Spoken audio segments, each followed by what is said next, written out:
the 11th time in 14 years, the Miami Dolphins finished first in the AFC Eastern Division. And on December 31st, 1983, they were poised to ring out the old year on a high note with a playoff win over the Seattle Seahawks.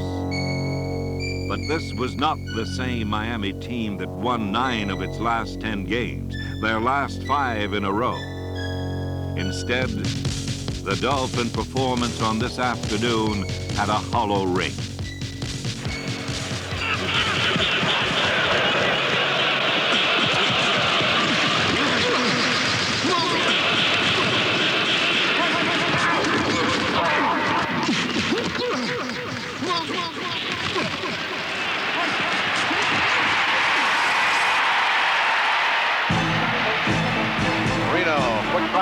Looks right, he fires it, caught by Johnson, 15, 10, 5, touchdown, Miami! The Dolphins down by 4 points. Here's the snap to give to Bennett. He's fighting for the goal line, he scores! Tony Bennett into the end zone. With a 3-point lead late in the game, just when the Dolphins thought a return to the Super Bowl was within their grasp, the Seahawks came back to snatch it away. When the pain of that defeat wears off, when the Dolphins begin looking ahead, they will see the makings of many more championships to come. The name Don Shula is synonymous with success. And in his 14 years as head coach in Miami, he has learned as much from defeat as he has from victory. There's a quote that I used, I'm not quite sure if it's Churchill, that success isn't final and failure isn't fatal. And if you get beat, you're not dead. You've got the opportunity to get up off the floor and hopefully learn something from the negative experience that you've just gone through that it's going to help you in future competitions. Right now, my thought is today, tomorrow, what's going to happen this year and what's going to happen next year.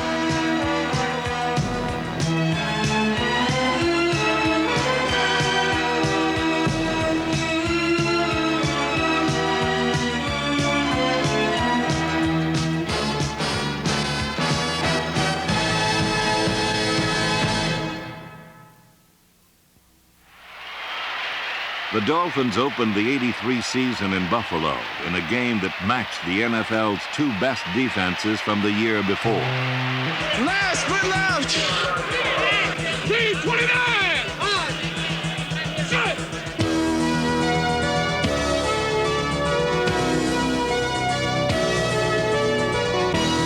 With 2 interceptions and 6 quarterback sacks, the Dolphin defense shut out the Bills 12-0. But offensively, it was not a productive day.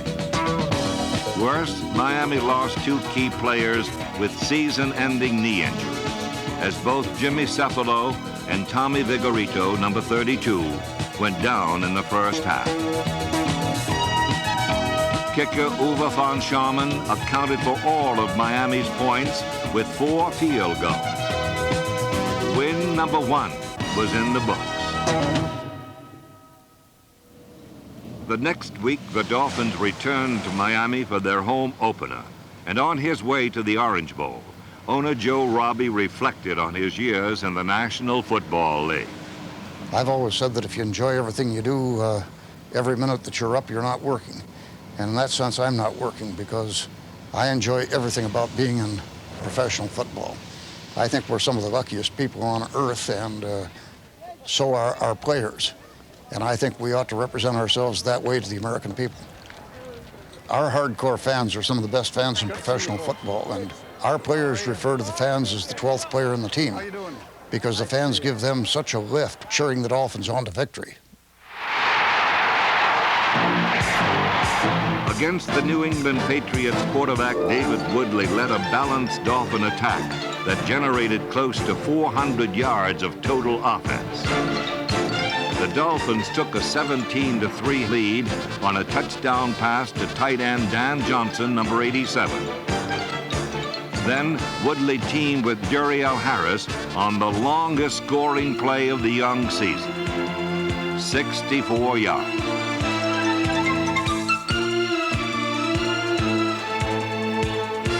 The The 34-24 win marked the 16th straight time the Dolphins have bested the Patriots at home.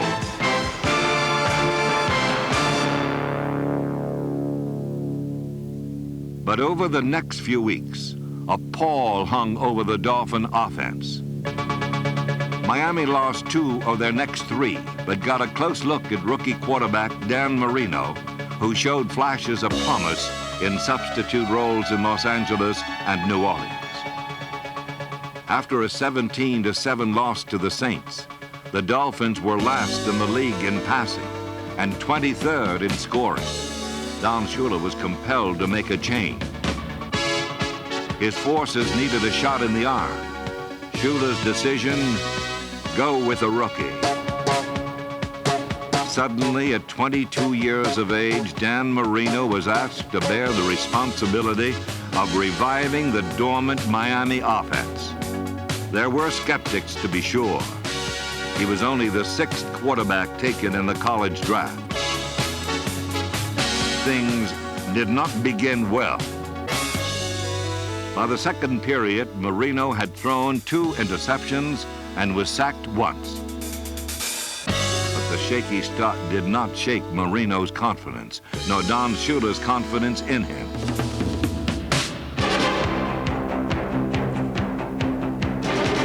By the second half, patience paid off when number 13 caught fire.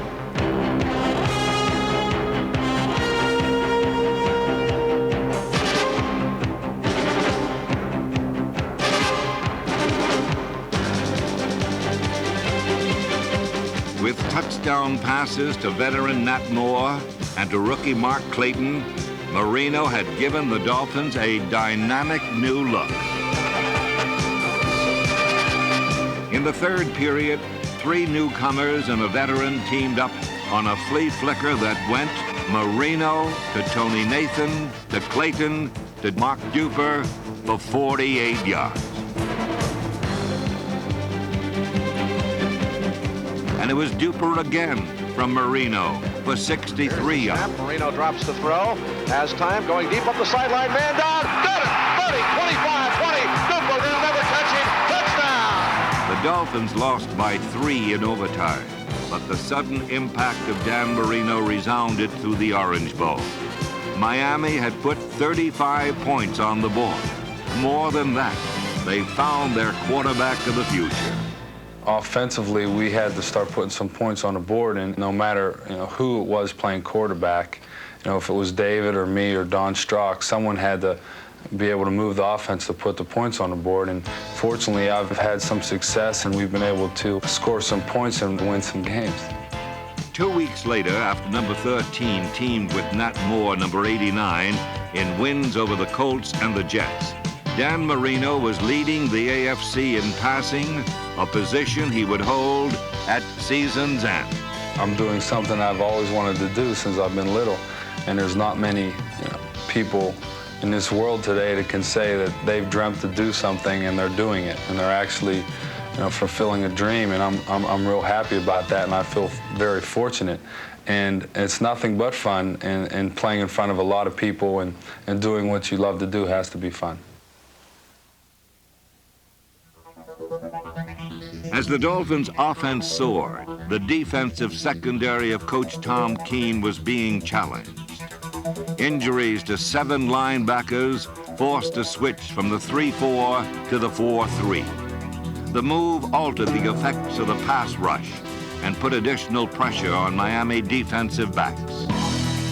A preseason injury to cornerback Don McNeil put the heat on his replacement, second-year man William Judson, number 49. Judson responded by setting an NFL record, intercepting 3 New York Jet passes in 1 quarter. Judson went on to become the team leader in interceptions with 6 and was voted the Dolphins' most valuable defensive back.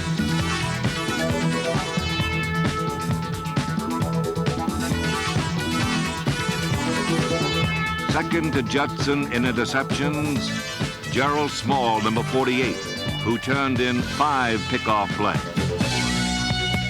Then there were the Blackwoods, two splinters off the same plant.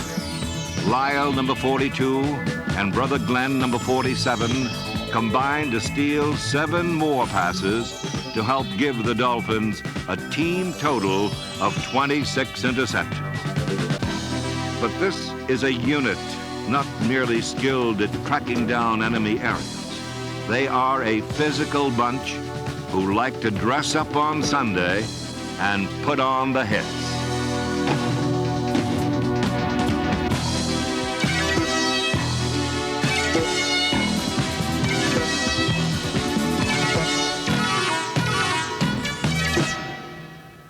The game of football is just a kid's game, and I think I'm just a grown-up, playing the role of a kid out there, and I love doing it every Sunday. It's a challenge of just facing a team, preparing for them during the week, and trying to, match your skills against their skills and your wits against their wits, and just seeing who had the best game plan, who worked the hardest during the week, and who wants to play and fight the hardest on that particular Sunday. Bob Brzezinski and A.J. Douay were the leaders of a linebacking corps decimated by injuries.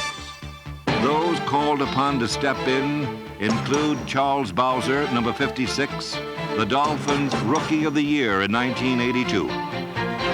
With Bowser were rookie Mark Brown, number 51, a 9th-round draft pick, and defensive captain Ernie Roan, number 55. While Terry Tortolo and Rodell Thomas joined Bob Brzezinski, the Dolphins' top linebacker in 1983. In 1984, coaches Chuck Studley and Mo Scarry will refine the work of the departing Bill Arnsparger, who left behind a defense that allowed the fewest points in the NFL. Led by veterans Doug Betters and nose tackle Bob Baumhauer, the Dolphins' pass rush was spiced up by the youngest player in the NFL, massive Mike Charles, number 71.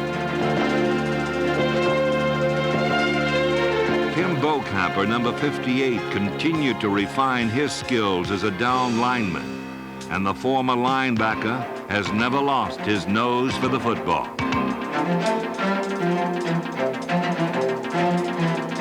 Playing the game's most demanding position, nose tackle Bob Baumhauer, number 73, earned his 4th trip to the Pro Bowl.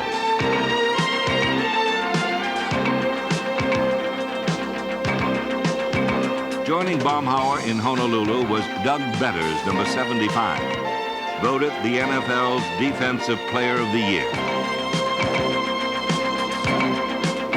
Betters was double-teamed on most every play, then responded with his own special brand of waterfront football. You don't get there unless you're intense about it, and you've got to stay after it. And a lot of times it's not too pretty, but whatever you got to do, you got to just scratch and fight and do whatever you can to get loose. In the last 10 games of the regular season, Betters and company allowed less than 14 points a game, while the offense continued to gain momentum as the season wore on. In Week 9, the Dolphins got a foothold on first place in the AFC East.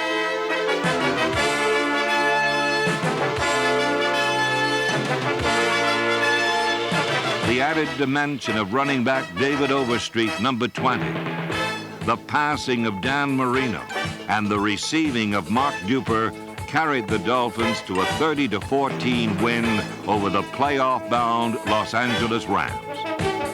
A week later, against NFC Western champion San Francisco, Marino connected often with Nat Moore, number 89, twice for touchdowns, as the Dolphins' 20-17 win secured their lock on first place. After an off year in '82, Nat Moore returned to the form that makes him the Dolphins' all-time leading receiver. While Moore added to his team record, he used his 10 years of NFL experience to help a younger receiver, Mark Duper, number 85. A student of receivers coach Dave Shula as well, Duper did not start until the season's 6th game, but with Olympian speed, he still broke Paul Warfield's record for receiving yards in a season and averaged just under 20 yards a catch. At 5'9", 185 pounds, Duper is tough as a 50-cent steak, and defenders who tried to stop him found they bit off more than they could chew.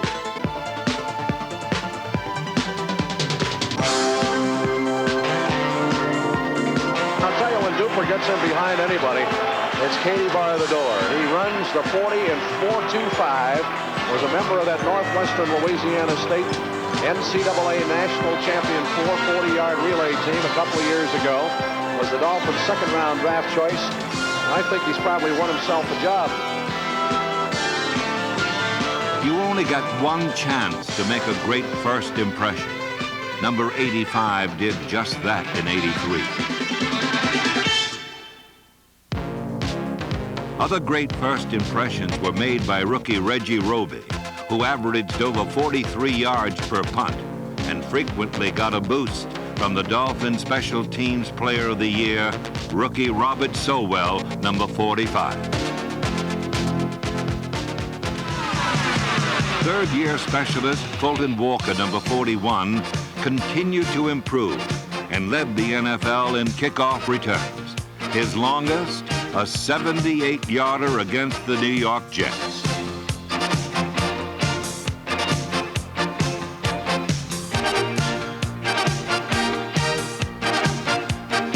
Also making an impact on Coach Bob Matheson's special team was Mark Clayton, number 83, who led the team in punt returns in his rookie season. Defense, offense, special teams. In every area, the Dolphins boast both experience and youth.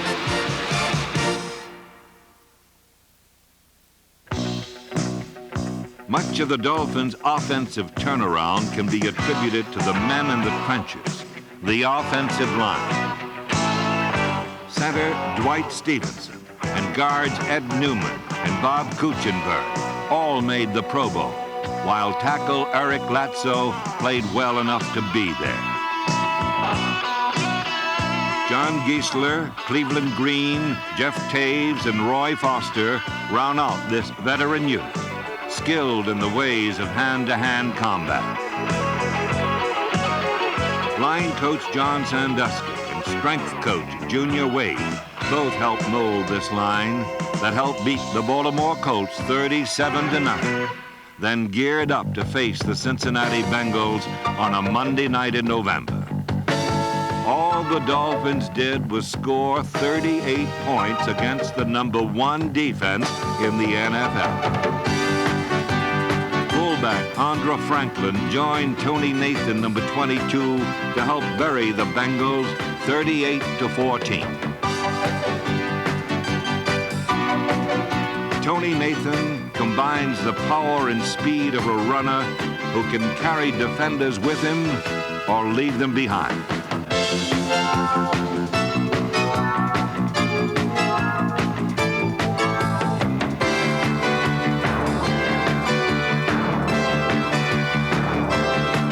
In 1983, Tony Nathan averaged 4.5 yards per carry and added a team-leading 52 pass receptions. In the season's 14th week, Nathan's 118 total yards helped fuel a come-from-behind victory in Houston, and the win clinched another division title for the Dolphins. On the downside, a knee injury sidelined Dan Marino for the remainder of the regular season. While the loss of a Dan Marino would hurt most teams, the Dolphins summoned the game's premier reliever, veteran Don Strock. As cool as the other side of a pillow, Strock's history of substitute heroics was enhanced in the season's final 2 contests. Strock stepped in against the Atlanta Falcons to complete 18 of 22 passes.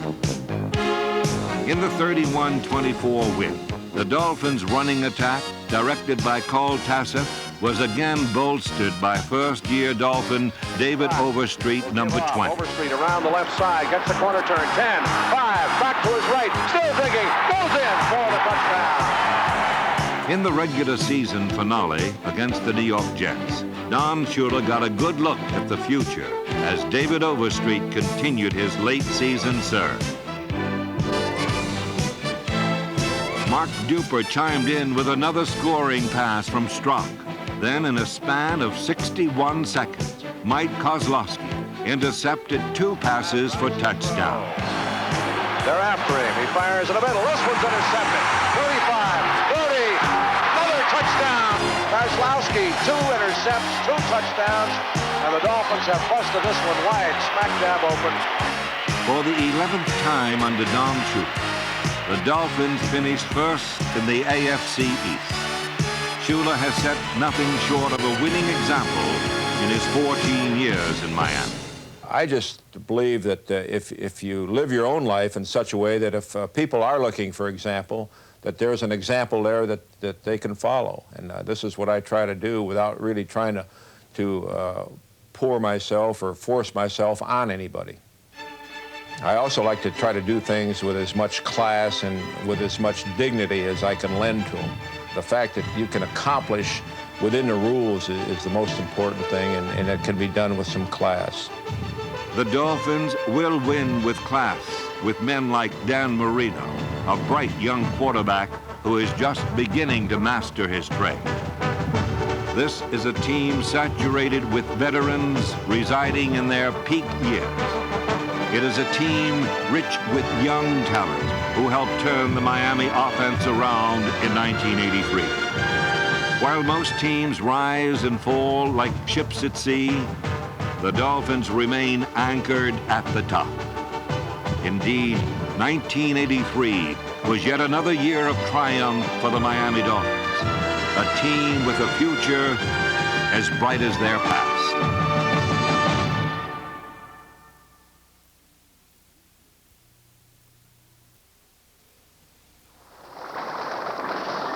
It was one of the finest seasons in the 64-year history of the National Football League.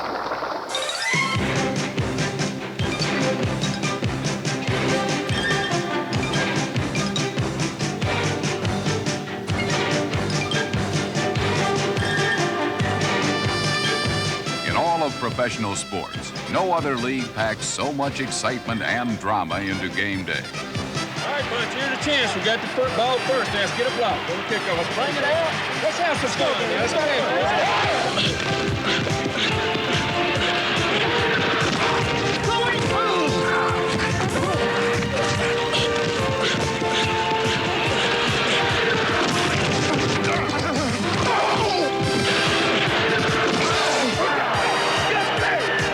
As always, there were dominant players and dominant teams.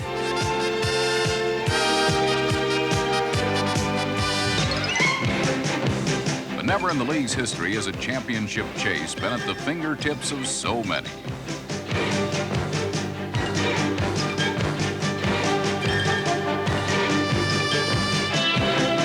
The Detroit Lions rode the enthusiasm and talent of running back Billy Sims, number 20, to their first division championship since 1957.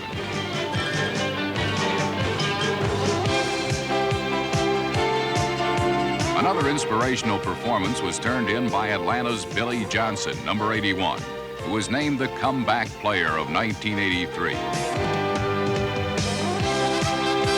After 2 knee operations as a Houston Oiler, a brief stint in Canada, and a year on the bench in Atlanta, it seemed that the career of Billy White Shoes was over.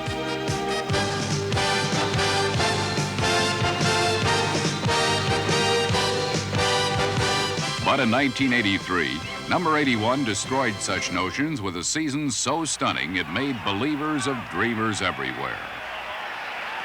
Now they've got to go to the end zone with 2 seconds left. Are we talking Hail Mary, or are we talking reception and lateral? I would say right here you've got to go to Billy White Shoes and let him do a little dance with the ball and try to go for the end zone. Here come the Falcons with Hodge, Bailey, and Johnson all to the left side. 2 seconds remain. 49ers will come with a 3-man rush. Bartkowski to throw. He is going long. down the near sideline. It's going to be a jump ball, and it is pulled down by Billy Johnson. Johnson inside the 10, 5. He is down. He is. Give it to him.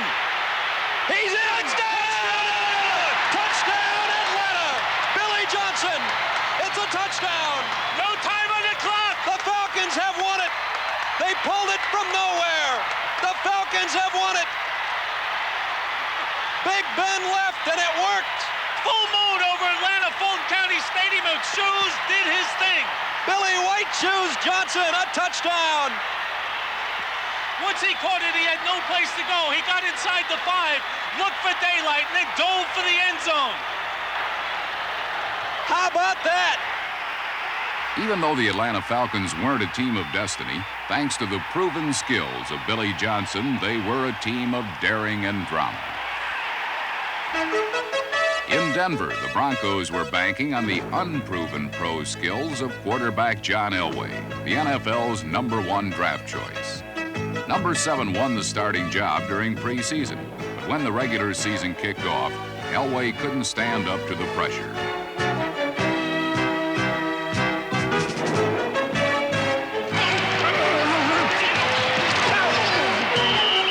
Denver's complex offense disoriented Elway, and he spent much of his first season just trying to get his bearings.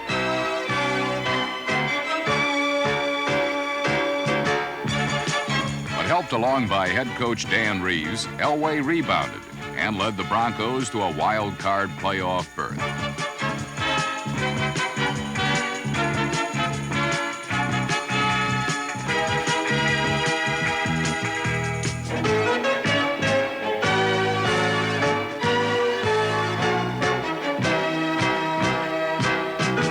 Never before has youth played such a part in turning NFL teams around.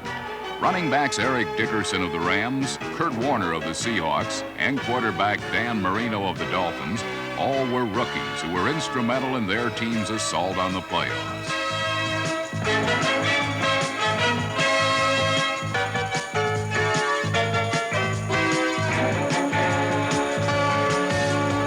Miami's Don Shula went with Marino in the season's 5th week, and number 13 responded by leading the AFC in passing, while directing the Dolphins to the AFC Eastern title. Marino gave Miami a deep passing game.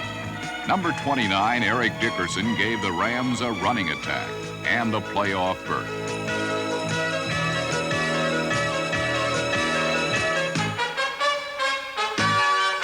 Eric's 1,808 yards rushing led the NFL and were the highest total by a first-year player in NFL history.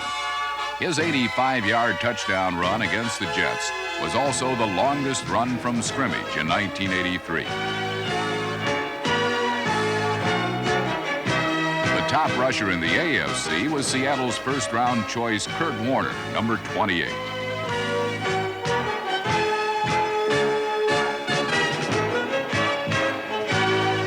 Thanks to this versatile and elusive rookie, the Seahawks soared to the first playoff berth in franchise history and made Chuck Knox the first head coach to lead 3 different teams into postseason play. The H got over here. They were going to overshift the line, and they were not going to adjust the second. NFL 83 was a season of complexity. On offense, the one-back attack was in, and the defense had to find a way to stop it. As you read this type of action, you've got to get depth because they've zipped the Z in so far that he'll be coming in behind you.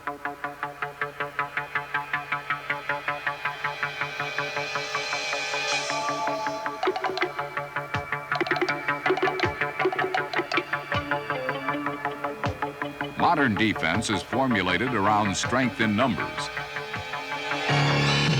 But one powerful man on the line of scrimmage can still control the game.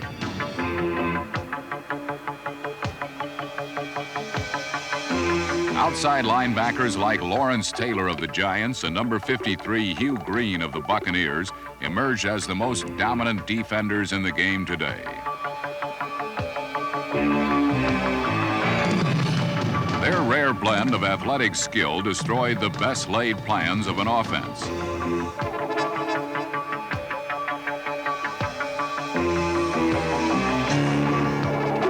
In 1983, these and other talented players led a charge that resulted in an NFL record for defensive touchdowns in one season.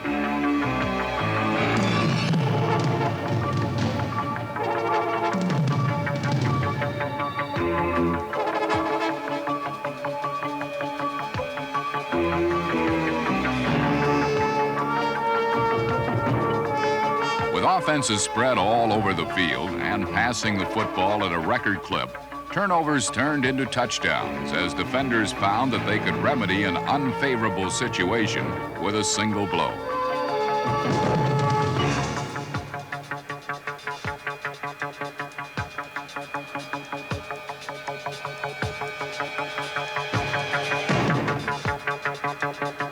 Because of this wide-open approach, the pulse of any game could change rapidly. But this was more the result of the NFL's offenses, whose imaginative plans of attack were as deceiving as they were delightful to watch.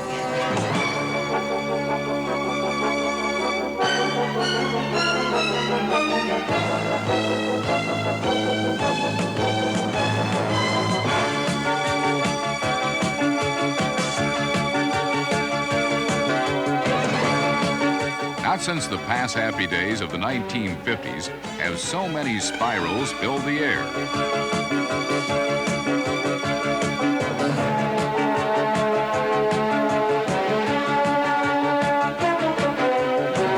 Green Bay's Lynn Dickey was one of 3 quarterbacks who threw for over 4,000 yards.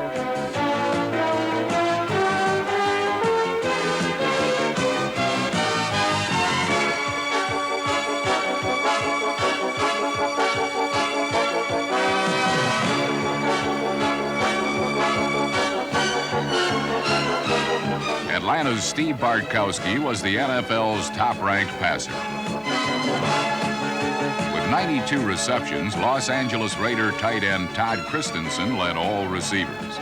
Teams won by passing when they wanted to pass, not when the defense dictated that they could.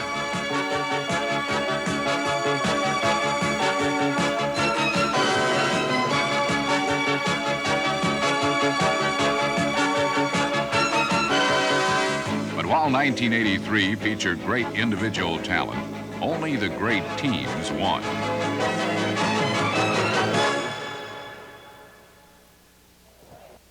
All right, let's go split right close, 20 paint.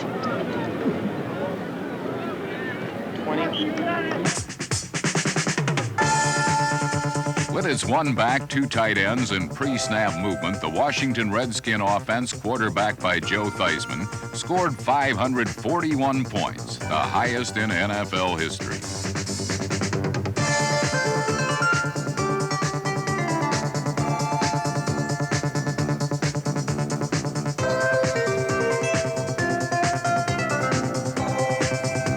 Their flash dance passing was complemented by bullish John Riggins, who set an NFL record with 24 touchdowns.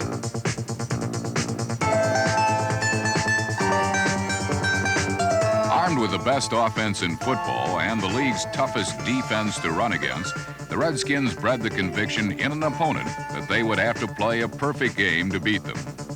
Only 2 did, as Washington won 14 regular season games and then 2 more en route to the NFC Championship.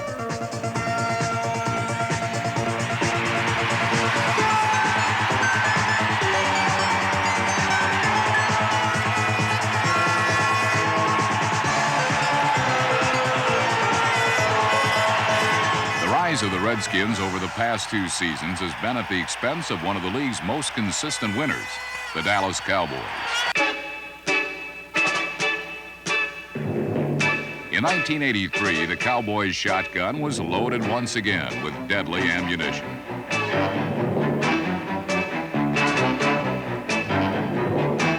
The end zone always seemed in the range of number 33, Tony Dorsett, and number 11, Danny White.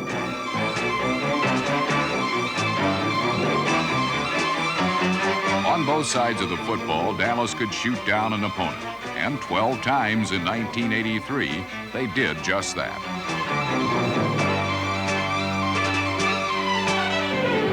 only Dallas appeared to have the firepower to stop the rampaging Redskins. And in their Monday night season opener, the Cowboys overcame a 23-0 halftime lead to win 31-30. They would win 11 out of their next 13 games and had only to beat Washington at home in the season's 15th Sunday to win the Eastern Division Championship. It began as a typical Cowboy and Redskin shootout.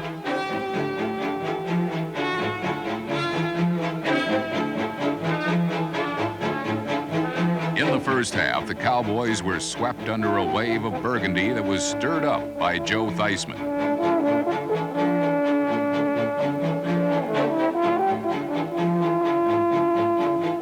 But late in the third quarter, with the contest still undecided, the Cowboys faced a 4th and 1.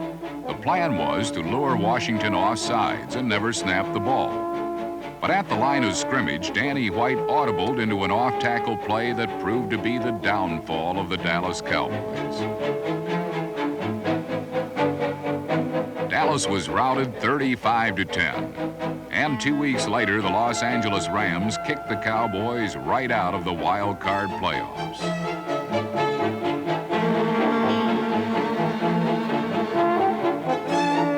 Suddenly, Dallas's 18th consecutive winning season and impressive 12-4 record was overshadowed by their failure to get to the Super Bowl. The New Orleans Saints have never been to a Super Bowl. In fact, they have never had a winning season. One thing I want you to remember, football is only a small part of your life. It ain't life or death out there. All we got to do is go out and do the same thing that we asked from the first day we started. Do everything as good as you can, and then a little bit more. That's all the hell you got to do.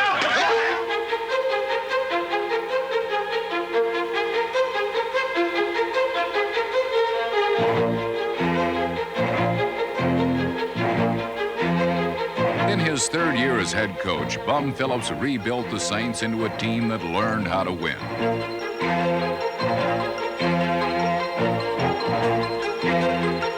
Led by old pro Kenny Stabler, number 16, New Orleans set their sights on something they had always wanted, but never had, a winning year.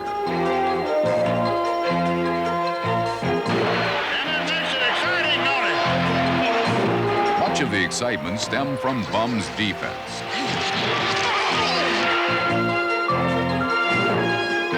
The Saints were the NFC's top-ranked defenders, and by the season's final Sunday, New Orleans was but one game away from their elusive dream.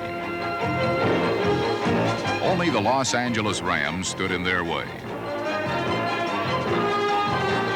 Unfortunately, the Saints threw away their golden moment as the Rams scored on a punt return and 2 interceptions.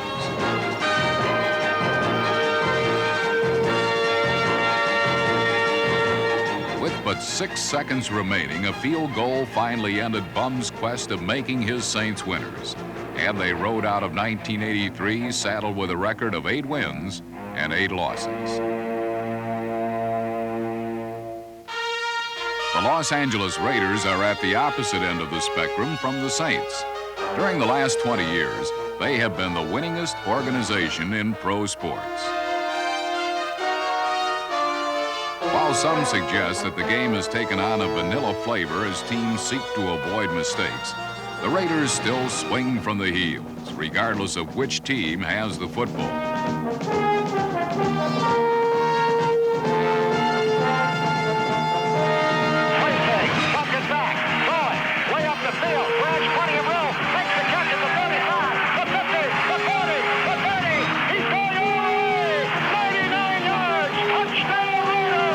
The Raiders' philosophy is simple. Great players make great plays. Led by stars like Marcus Allen, number 32, they prove this by running away with the AFC Western Division title for the 9th time in the last 14 years.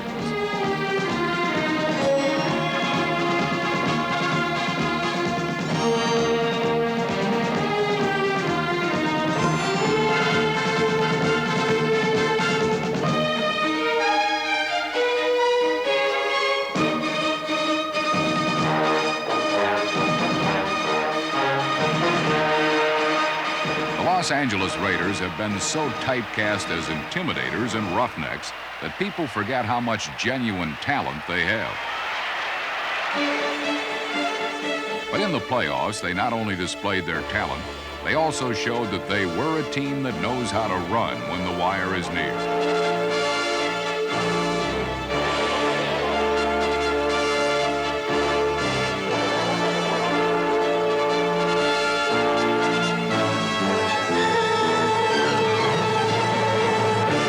The Raiders destroyed the Pittsburgh Steelers 38-10. Then struck 12 on the Cinderella season of the Seattle Seahawks with a 30-14 pounding in the AFC Championship game.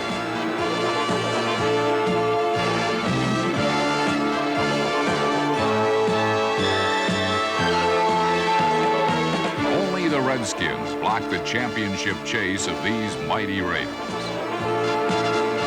You guys were magnificent. We played a great football game. We deserve to be the champs and represent this conference. We're going to Tampa, baby. We're going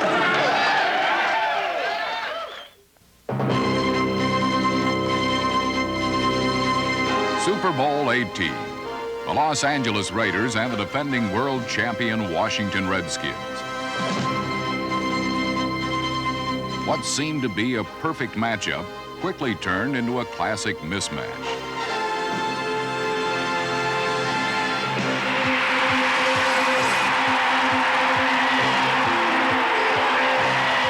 The Raiders scored immediately, then turned loose their stable of thoroughbreds on the stunned Redskins. Marcus Allen ran for a Super Bowl record 191 yards, and quarterback Jim Plunkett passed the Raiders to a 14-3 lead.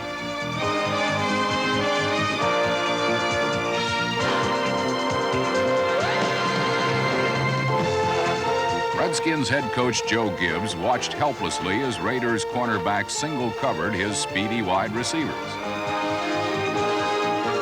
This freed the corner linebackers from outside pass coverage and allowed them to blitz and pressure Joe Theismann.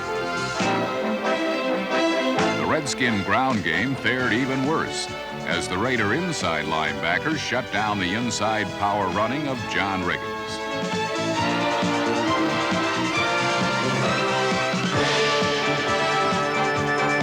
With but 12 seconds remaining in the half, the Redskins were backed against their own goal line.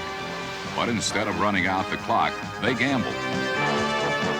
I felt that being behind 14-3, I was not comfortable with falling on the ball. I just wasn't going to do that.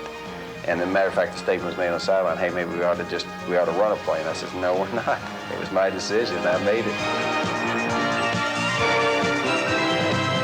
Gibbs' decision resulted in Jack Squirick's interception and gave the Raiders a 21-3 halftime lead and ended the competitive phase of Super Bowl 18. I think that if there had been a way for me to be on that sideline at that point in the game and stop the world right there, and if I could have, at that point, taken a vote from everybody that had been there or been watching on TV, and I think there had been a lot of people said, hey, yeah, let's take a shot, you know, let's give that thing a shot. We don't want to just fall on the ball. We haven't done anything all day. I think there have been a lot of people that would have said that. After it happened, I don't think I can find 5 that would say that, but that's my job. The Raiders raced to a blowout of unthinkable proportions, a 38-9 victory over the defending world champions.